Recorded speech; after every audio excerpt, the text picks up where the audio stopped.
भगवान की जय, श्री रामायण मैया की जय।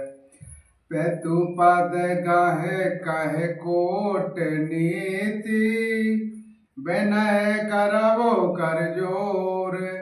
चिंता कब नेहु बात की, तात करहु जाहि मोर। लखन सिया रामचंद्र की जय, उमापति महादेव की जय, पवन सुत हनुमान की जय। आप जाकर पिताजी के चरण पकड़ कर करोड़ों नमस्कार के साथ ही हाथ जोड़कर विनती करिएगा कि हे तात, आप मेरी किसी बात की चिंता ना करें। तो मैं पौने पे तो समय अति हित मोरे, बेनती करहूँ तात कर जोरे। सात विधि सोई कर तब तुम्हारे, दुख ना पाव पितु सोच हमारे। आप भी पिता के समान ही मेरे बड़े हितैषी हैं।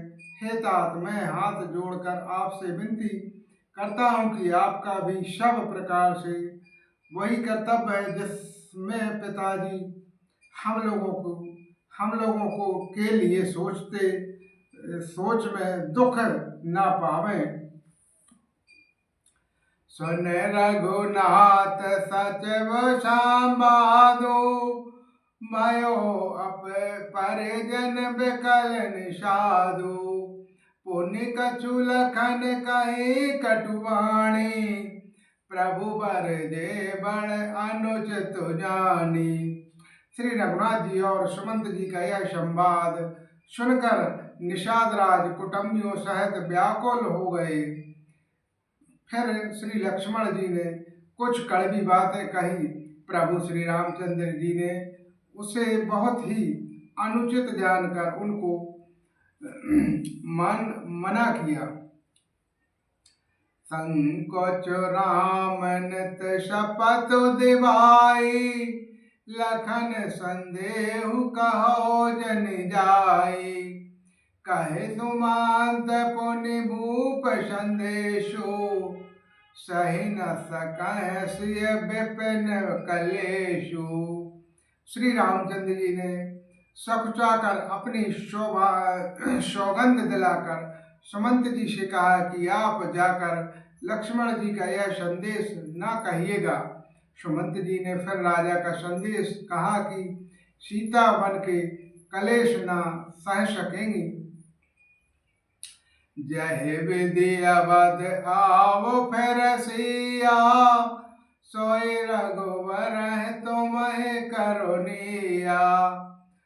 न तरुण पट अवलंब बेहोना, मैं ना जियो जिम जल बिनु मीना। इत अब जिस तरह सीता जी अयोध्या को लौट आवे, तुमको और श्री रामचंद्र जी को वही उपाय करना चाहिए, नहीं तो मैं बिल्कुल ही बिना सहारे का होकर वैसे ही नहीं जीऊंगा जैसे बिना जल के मछली नहीं जी पाती है। मई के ससुर सकल सुख, जब जहाँ मनुमान। जहाँ तब रहे सुखैन सिया, तब लगे विपत विहान। लखन सिया रामचंद्र की जय, उमापति महादेव की जय, पवन सुत हनुमान की जय। सीता जी के मायके, पिता के घर और ससुराल में सब कुछ है।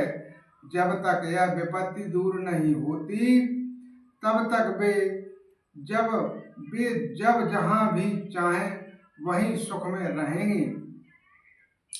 बेनते भूप कीनु जय भाते, आरत प्रीत न सो कही जाते।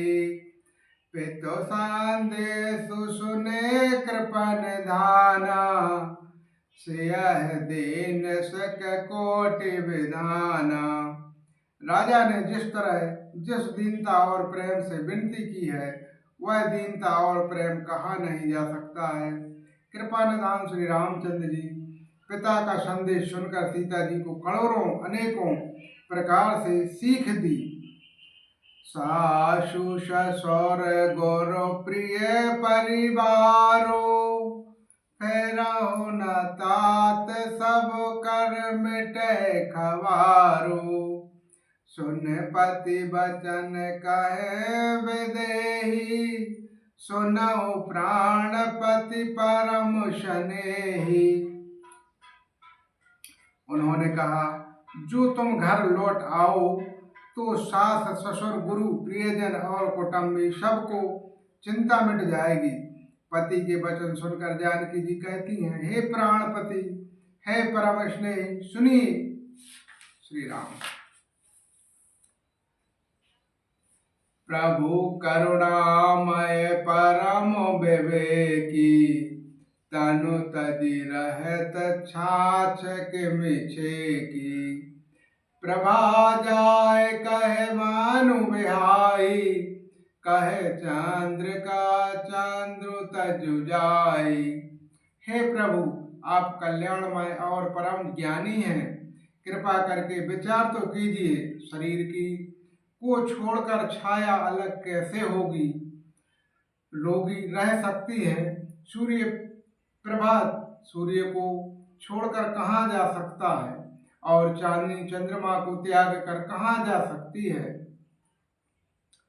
पते प्रेममय विनय सुनाई, कहति सचिव सन गिरा सुहाई। तुम पेतु सासुर सरस हितकारी, उतरहु देह फिर अनुचित भारी। इस प्रकार पति को प्रेममयी विनती सुनाकर सीता जी मंत्री से सुहावनी वाणी कहने लगी, आप मेरे पिताजी और ससुर जी को समान मेरा हित करने वाले हैं, आपको मैं बदले में उत्तर देती हूँ, यह बहुत ही अनुचित है। आरती बसु सन्मुखो भयो, बिलगु न मानव तात। आरज सुत पद कमल बिनु, बाद जहाँ लगी नाथ। लखन श्री रामचंद्र की जय, उमापति महादेव की जय, पवन सुत हनुमान की जय। किंतु हे तात, मैं आर्य होकर ही आपके सम्मुख हुई हूँ, आप बुरा ना मानिएगा। आर्य पुत्र स्वामी के चरण कमलों के बिना जगत में जहाँ तक नाते हैं सभी मेरे लिए व्यर्थ हैं। बोलो श्री रामचंद्र भगवान की जय, श्री रामायण मैया की जय। बोलो